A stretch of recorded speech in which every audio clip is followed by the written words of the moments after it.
الحمد لله على إحسانه والشكر له على توفيقه وامتنانه، وصلى الله وسلم على خاتم النبيين وإمام المرسلين سيدنا محمد بن عبد الله الأمين وعلى آله الطيبين وأصحابه الغر الميامين.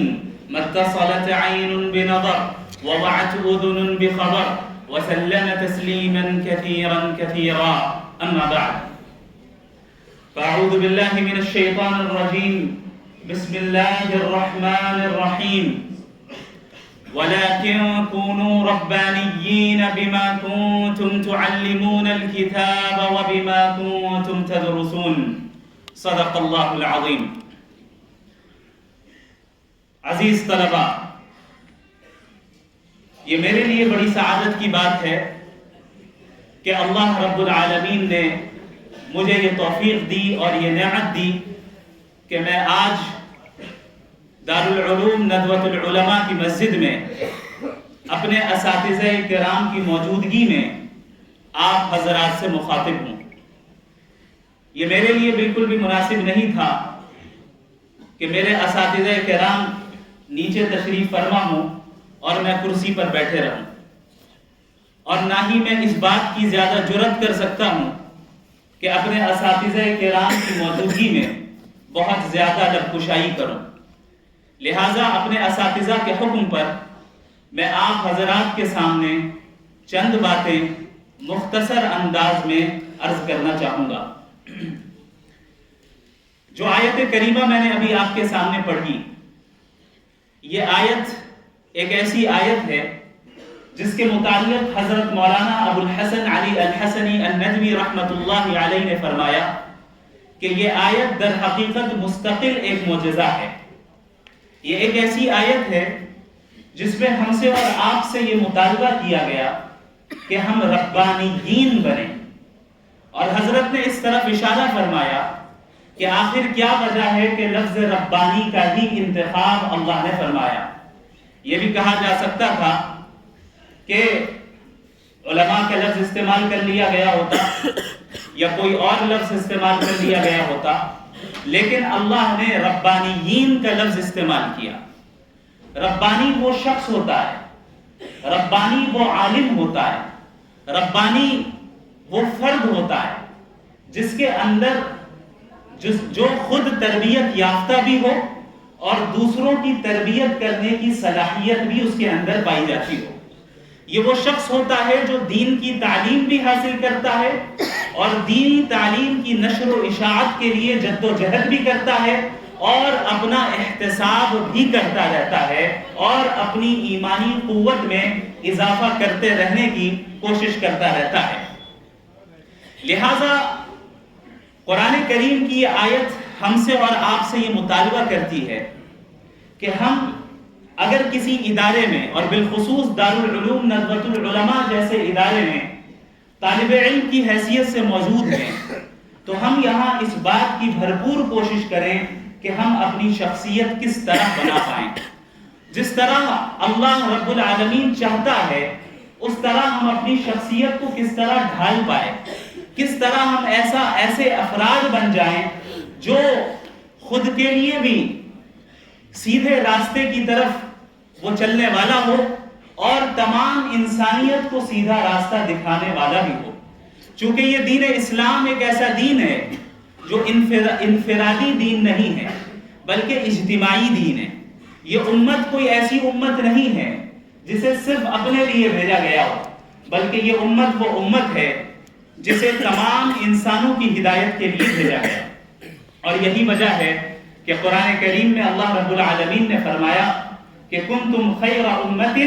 اخرجت للناس. یہ نہیں کہا کہ تمہیں صرف مسلمانوں کے لیے نکالا گیا، یہ نہیں کہا کہ تمہیں صرف تمہارے گھر والوں کے لیے بھیجا گیا یا تمہارے خاندان والوں کے لیے بھیجا گیا یا تمہاری اپنی ذات کے لیے بھیجا گیا. نہیں، تم تمام انسانوں کے لیے بھیجے گئے. اس ذمہ داری کو سمجھنا ہے اور اس کی اہمیت ہمیں جاننا ہے اور اس کی قدر ہمیں کرنا ہے. کیوں؟ کیونکہ پوری دنیا آپ کی محتاج ہے. پوری دنیا کو ایسے افراد کی ضرورت ہے جو اسے تاریکیوں سے نکالے اور ہدایت کی طرف لے آئے، اور یہ کام ظاہر ہے آپ حضرات کے کندھوں پر اس کی ذمہ داری ہے۔ اللہ رب العالمین کا فضل ہے کہ آپ حضرات اس ادارے میں پڑھتے ہیں، اور میں سمجھتا ہوں کہ میرے لیے میرے والدین کا جو سب سے اہم اور سب سے صحیح فیصلہ رہا اور سب سے صحیح ڈیسیژن رہا، وہ فیصلہ یہ تھا کہ انہوں نے میرا داخلہ دارالعلوم ندوۃ العلماء میں کروایا۔ دارالعلوم ندوۃ العلماء کسی عام مدرسے کی طرح ایک مدرسہ نہیں ہے، بلکہ یہ ایک فکر ہے، ایک مشن ہے، ایک مقصد ہے اور ایک منہج ہے جس کو اختیار کر کے ہم موجودہ زمانے میں حالات کے تقاضوں کا لحاظ رکھتے ہوئے پوری امت بلکہ پوری انسانیت کی صحیح رہنمائی کر سکتے ہیں۔ دارالعلوم ندوۃ العلماء ہی دراصل سبب ہے ان تمام ٹوٹی پھوٹی صلاحیتوں کا جو اس وقت میرے پاس جو مجھے اللہ نے عطا کی ہیں۔ دارالعلوم ندوۃ العلماء نے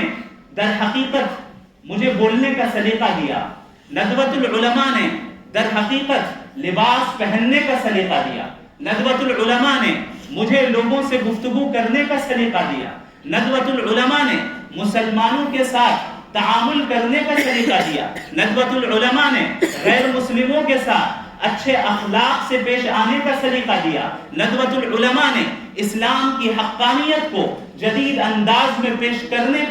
کی صلاحیت اور جدید انداز میں پیش کرنے کا سلیقہ دیا، ندوۃ العلماء نے تفقہ فی الدین کی اہمیت سکھائی، ندوۃ العلماء نے اپنے بڑوں کی قدر کرنا سکھایا، ندوۃ العلماء نے اپنے والدین کی اطاعت کرنا سکھایا، ندوۃ العلماء نے قرآن کریم کو غور و فکر کے ساتھ پڑھنے اور سمجھنے کا سلیقہ عطا کیا، ندوۃ العلماء نے احادیث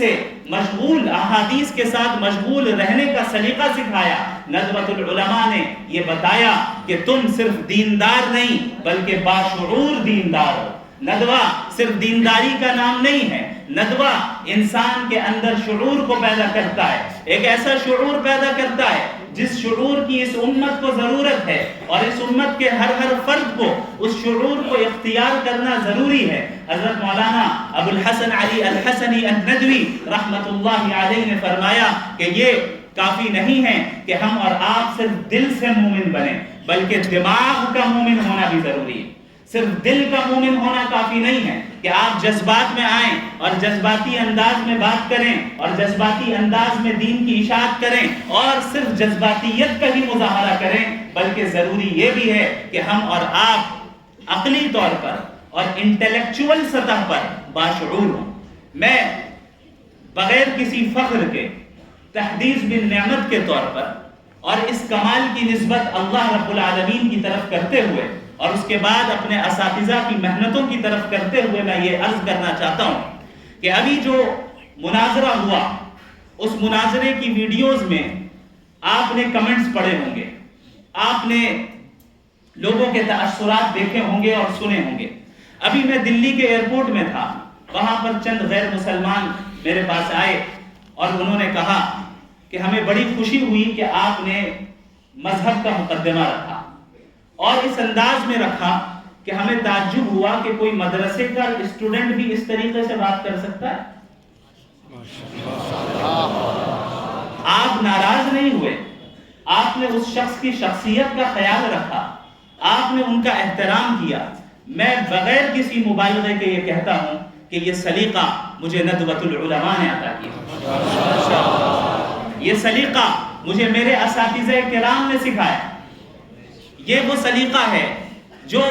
مجھے ان حضرات کی جوتیاں سیدھی کرنے کی برکت اور نتیجے میں حاصل ہوا، یہ وہ سلیقہ ہے جسے اللہ نے اپنے فضل سے عطا کیا، باوجود اس کے کہ میں اس کا اہل نہیں تھا اور اس کے لیے میں غیر مستحق تھا۔ ذالک فضل اللہ یؤتیہ من یشاء واللہ ذو الفضل العظیم۔ میں جب ندوۃ العلماء میں آیا تو چند اہم چیزیں میں آپ کے ساتھ شیئر کرنا چاہتا ہوں،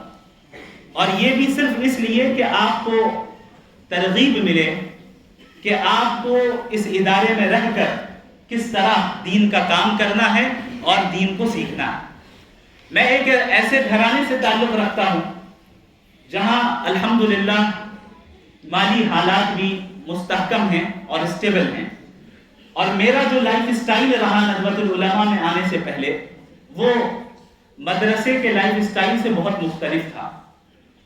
جب میں نے ندوۃ العلماء میں داخلہ لیا تو مجھے یہاں پر بہت سی پریشانیوں کا سامنا کرنا پڑا۔ مثال کے طور پر لکھنؤ کی گرمی سے کون واقف نہیں ہے، اور میں اس بات کا عادی تھا کہ دن کا اکثر حصہ میں ایئر کنڈیشن روم میں گزارتا تھا۔ یہاں صورتحال میرے لیے اتنی سخت ہو گئی تھی کہ بسا اوقات اس شدید گرمی میں، ابھی مجھے نہیں معلوم کہ اس کیمپس کے انفراسٹرکچر کا کیا، اس کی کیا صورتحال ہے، اس وقت وہاں جو ایک مارکیٹ ہے، مارکیٹ کہتے ہیں اسے، اس کے قریب ایک اے ٹی ایم ہوا کرتا تھا، ابھی بھی اس اے ٹی ایم میں ایئر کنڈیشن بھی تھا، ابھی بھی ہے۔ تو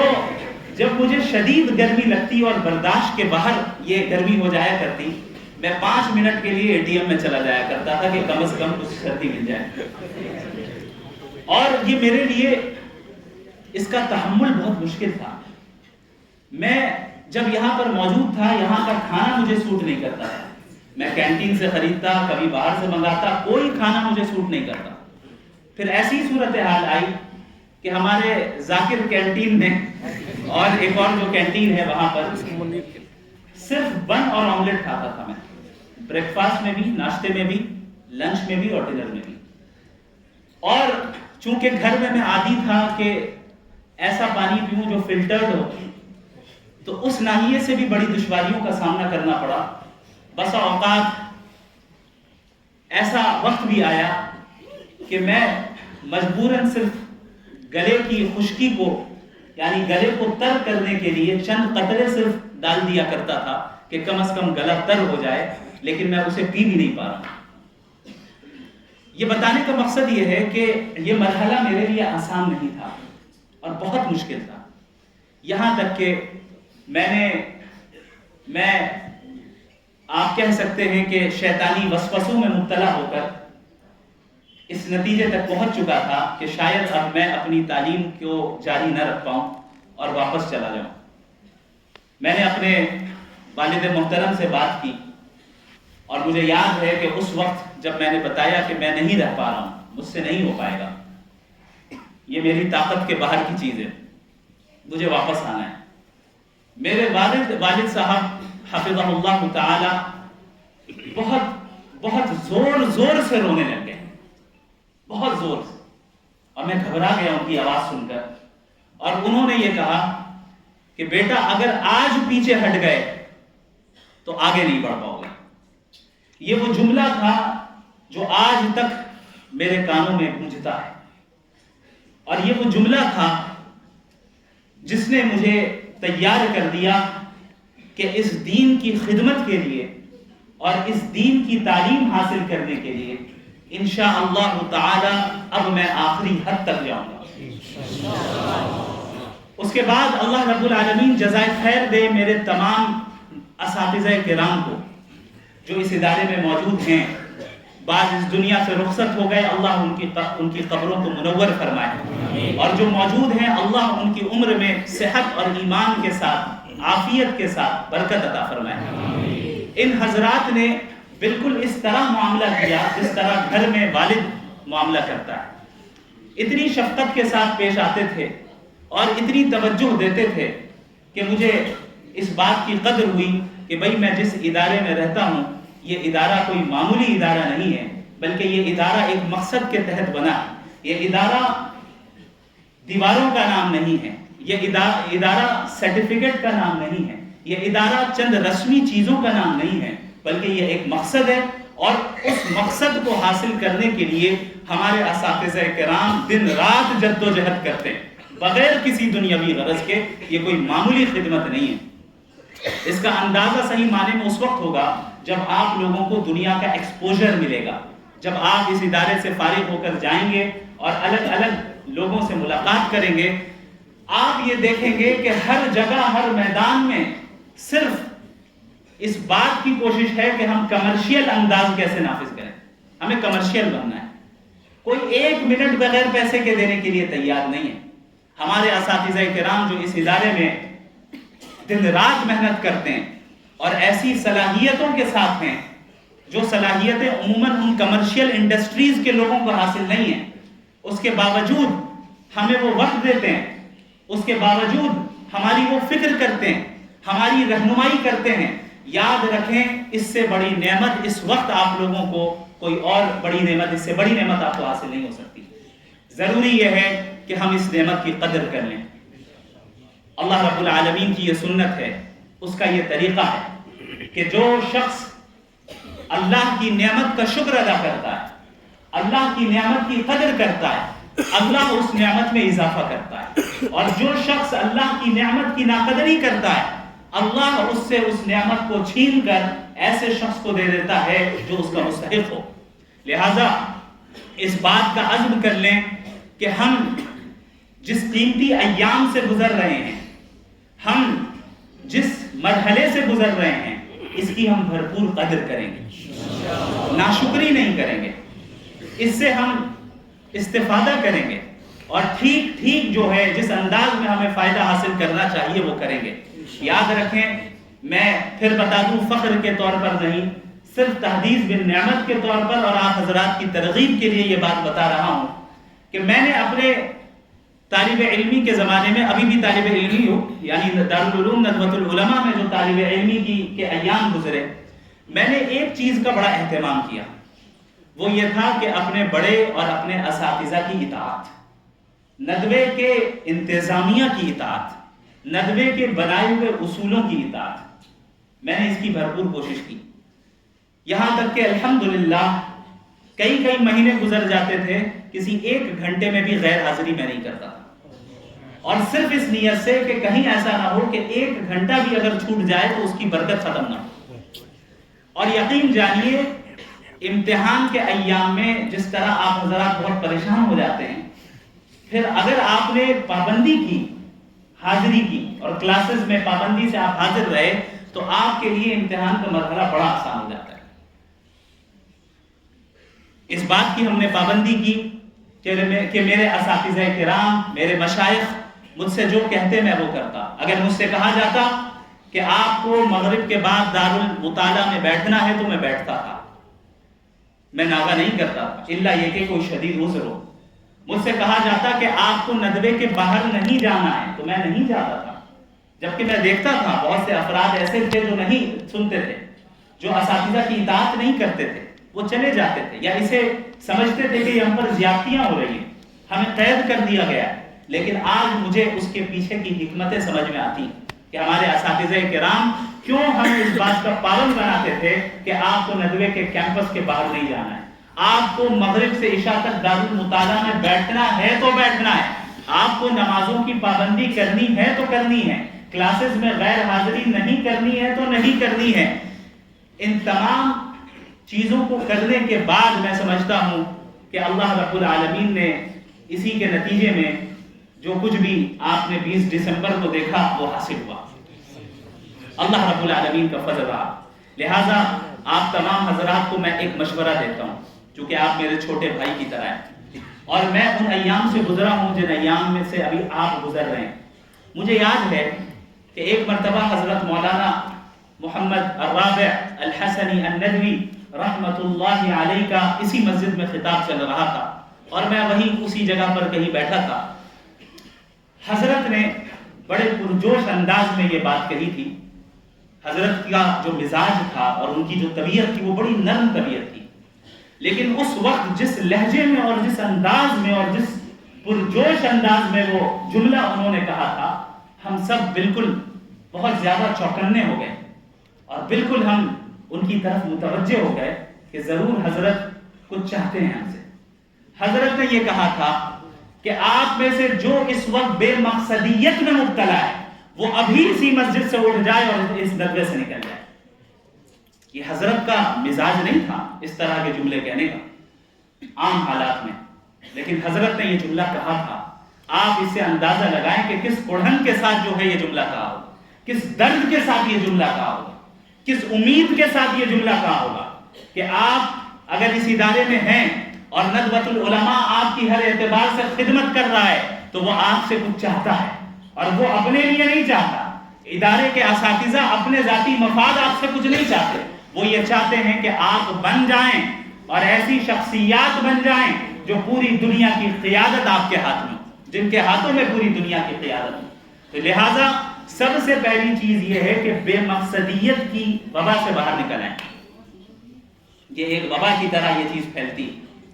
کہ کوئی مقصد ہی نہیں ہے، بس گھر والوں نے بھیج دیا، آ گئے، پڑھ رہے ہیں، اب چاہے ہمارا کوئی مقصد ہو یا نہ ہو، بس گھر والوں نے بھیج دیا ہے، آ گئے، کچھ اور کرنے کو ہے نہیں، کچھ اور کر نہیں سکتے تو چلو مدرسے چلتے ہیں۔ یاد رکھیں ندوے کا یہ مقصد نہیں ہے، ندوے کا قیام اس لیے نہیں ہوا، لہٰذا ندوۃ العلماء کی فکر کو سمجھنا ضروری ہے۔ یہ ایک تہذیب ہے، یہ ایک ثقافت ہے جو آپ کو سلیقہ سکھاتی ہے۔ اس ثقافت کا لحاظ رکھنا ضروری ہے کہ کب ہمیں کیا بولنا ہے، کس انداز میں بولنا ہے، کتنا بولنا ہے، کس کو بولنا ہے، ان تمام چیزوں کو سمجھنا ہے۔ ہمارا چلنے کا انداز کیسا ہو، کھڑے رہنے کا انداز کیسا ہو، ٹوپی پہننے کا انداز اور سلیقہ کیا ہو، کپڑے پہننے کا انداز کیا ہو۔ ابھی ٹوپی کہنے کے بعد آپ حضرات ٹوپیاں سیدھی کرنا ہے، اس کا مطلب یہ ہے کہ آپ نے اس چیز کو سمجھا نہیں۔ یہ چیز ہمیں جاننا ہے اور یہ بہت بڑی خوبی ہے، یہ کوئی ہنسنے کی بات نہیں ہے، یہ ندوے کی خوبی ہے۔ میں نے اپنے اساتذہ کو دیکھا ہے کہ درس کے دوران ہمارے اساتذہ اس کی طرف توجہ دلاتے کہ باڈی لینگویج آپ کی کیسی ہونی چاہیے۔ باڈی لینگویج کو درست کرنے کے لیے باقاعدہ ہزاروں روپے دے کر لوگ کورسز کر رہے ہیں، آپ کو یہ معلوم ہونا چاہیے۔ دنیا میں یہ ہو رہا ہے، یونیورسٹیز میں ڈپارٹمنٹس ایسے ہیں جہاں آپ کی لینگویج کو امپروو کروایا جاتا ہے، جہاں آپ کے باڈی لینگویج کو صحیح کروایا جاتا ہے، پبلک اسپیکنگ سکھائی جاتی ہے۔ یہ ساری چیزیں فری میں آپ کو ندوہ دے رہا ہے، یہاں کے اساتذہ کرام بغیر کسی معاوضے کے آپ کو دے رہے ہیں۔ اس چیز کی قدر کر لیجئے، اس چیز کی قدر کر لیجئے، اس کا افسوس بعد میں ہوگا۔ دوسری چیز جو طالب علمی کے زمانے میں جس کا سامنا میں نے کیا اور میں نے محسوس کیا کہ یہ بہت مضر ہے، یہ میں آپ کو بتا دوں کہ یہاں اپنے کام سے کام رکھیں، زیادہ دوستی کے چکر میں نہ پڑیں۔ اور یہ میں بہت یقین کے ساتھ یہ بات کہہ رہا ہوں اور تجربے کے ساتھ یہ بات کہہ رہا ہوں۔ آپ کی پوری توجہ آپ کی تعلیم کی طرف ہونی چاہیے۔ دوستی، تعلقات، یہ ساری چیزیں ثانوی درجے کی چیز ہے، سیکنڈری درجے کی چیز ہے۔ اگر دوستی، تعلقات آپ کی تعلیم میں تعلیم کو متاثر کر رہے ہیں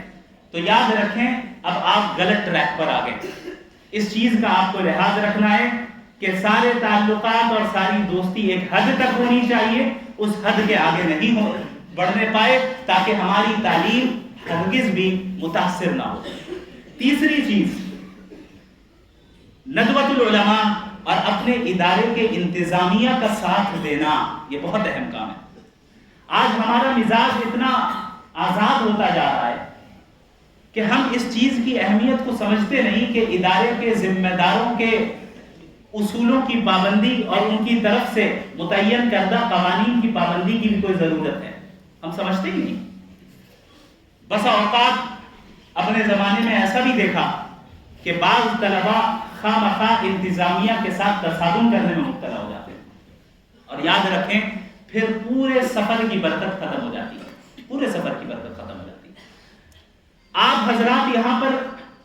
صرف تعلیم حاصل کرنے آئے ہیں اور تیار ہونے آئے ہیں، ابھی آپ کے ذمے پوری دنیا کی اصلاح کا کام نہیں ہے،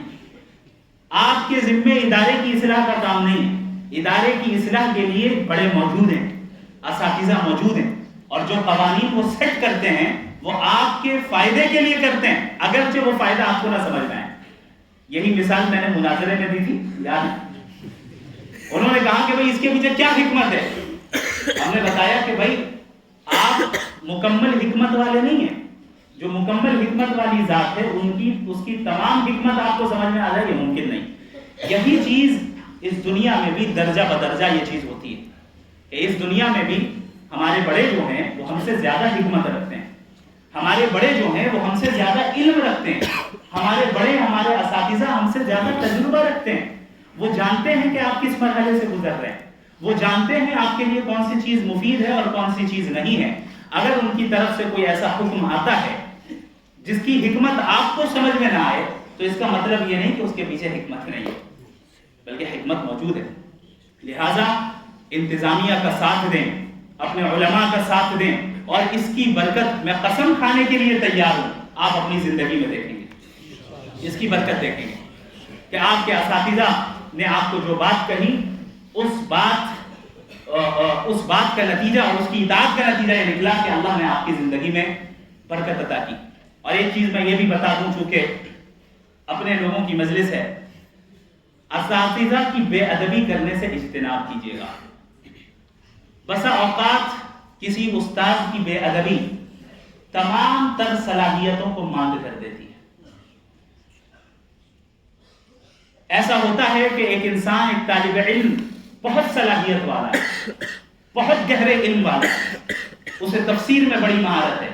حدیث میں بڑی مہارت ہے، اصول تفسیر میں بڑی مہارت ہے، اصول حدیث میں بڑی مہارت ہے، لیکن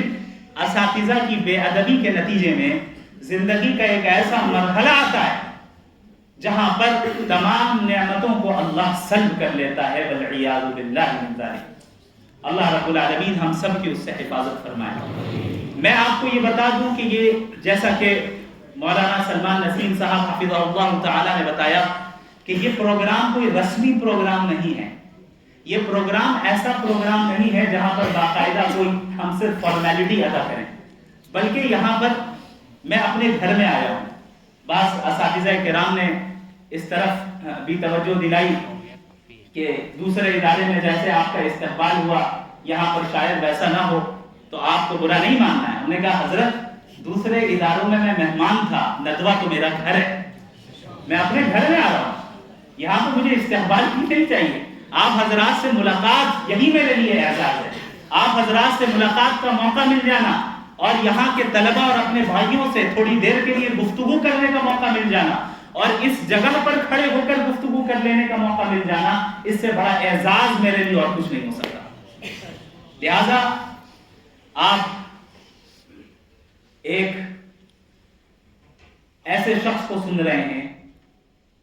جو پرانا مریض ہے، تو پرانا مریض جدید مریض کو چند صلاح دے رہا ہے۔ ہم سب اسی سفر سے گزرے ہیں اور ہم سب بعض غلطیاں کر جاتے ہیں، لیکن یاد رکھیں اگر ہم سے غلطیاں ہو جائیں تو ان غلطیوں سے رجوع کرنا، توبہ کرنا، اپنی اصلاح کرنا، اپنے اساتذہ کی اطاعت کو قبول کر لینا اور ندوے کی فکر کو سمجھنا یہ بہت ضروری ہے۔ ورنہ ایسا بھی دیکھا جا رہا ہے کہ ندوے سے پڑھ کر نکل رہے ہیں لیکن ندوۃ العلماء کی فکر اپنے اندر نہیں رکھتے ہیں۔ ندوۃ العلماء جیسا کہ میں نے بتایا شعور کو پیدا کرنے کا نام ہے۔ ندوۃ العلماء ایک مشن دیتا ہے، اور یاد رکھیں یہ جو آج الحاد کے خلاف میں کام کر پا رہا ہوں اس کی اصل فکر مجھے ندوۃ العلماء سے ہی ملی، اور بالخصوص حضرت مولانا ابو الحسن علی الحسنی الندوی رحمہ اللہ کی تحریروں سے ملی۔ جب آپ حضرت کی تحریروں کو پڑھیں گے تو آپ کو اندازہ ہوگا کہ مغربی تہذیب کے خلاف وہ کب لکھ رہے ہیں۔ ایسا محسوس ہو رہا ہے کہ شاید آج کے لیے وہ لکھ رہے ہیں۔ انہوں نے ہی فرمایا کہ مجھے یقین ہے کہ اگر آج ابو حنیفہ، امام مالک، امام شافعی، احمد بن حنبل رحمہم اللہ اجمعین بھی زندہ ہوتے تو شاید تھوڑی دیر کے لیے فقہ کی تدوین کو بھی روک دیتے اور الحاد جدید اور مغربی تہذیب کے مقابلے میں رہ جاتے۔ حضرت نے یہ فکر دی، حضرت کی تحریروں سے یہ فکر ملی، ندوۃ العلماء سے یہ فکر ملی، پھر اس فکر کو لے کر میں آگے کچھ کام کر پایا اور کر رہا ہوں۔ اللہ رب العالمین سے دعا گو ہوں کہ اللہ مجھ سے بھی اور آپ سب سے دین کا کام لیتا رہے۔ اللہ رب العالمین ہم سب کو دین کا تفقہ عطا فرمائے، دین کی سمجھ عطا فرمائے، دین پر عمل کرنے والا بنا دے، ندوۃ العلماء کی قدر کرنے والا بنا دے، یہاں کے اساتذہ کی قدر کرنے والا بنا دے، ندوۃ العلماء کی انتظامیہ کا ساتھ دینے والا بنا دے، باغیانہ مزاج سے ہم سب کی حفاظت فرما دے اور مطیعانہ مزاج ہم سب کو عطا فرما دے، اور اللہ رب العالمین ہم سب کو قبول فرمائے اس دنیا میں بھی اور آخرت میں بھی۔ میں سمجھتا ہوں کہ ضرورت سے زائد میں نے گفتگو کر لی اپنے اساتذہ کی موجودگی میں، لہٰذا میں معذرت بھی چاہتا ہوں اپنے تمام اساتذہ